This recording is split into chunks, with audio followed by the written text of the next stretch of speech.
New York সিটিতে বাংলাদেশি অধ্যুষিত জ্যামাইকার PS95Q স্কুলের উদ্যোগে খাবার প্যাকেট বিতরণ করা হয়েছে। পবিত্র মাহে রমজান উপলক্ষে মুসল্লি সহ স্থানীয় জনগণের মাঝে শুক্রবার বাদ-জুমা খাবার বিতরণ করা হয়। আগামী শুক্রবার এই কর্মসূচি পালন করা হবে। এই সময় স্কুলের principal Mrs Kim Hill, parents coordinator Mrs Nasrin Shafi শুভেচ্ছা বক্তব্য রাখেন।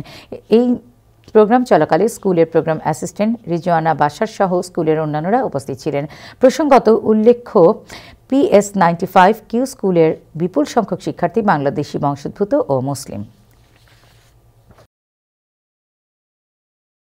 95 and আমাদের প্রিন্সিপাল মিস কিম হিল উনি এটা করতে চাচ্ছে কমিউনিটির জন্য, আমাদের স্কুল অভিভাবকদের জন্য, রোজার জন্য এটা হালাল খাবার দেওয়া হচ্ছে। আমরা আরো 2টা শুক্রবারে এগুলি দেওয়া Thank you so much to be a part of the community and to share in the community as our wonderful community are fasting, and when they break fast we are so excited that they will have a meal because we are all about the community, right? Yes.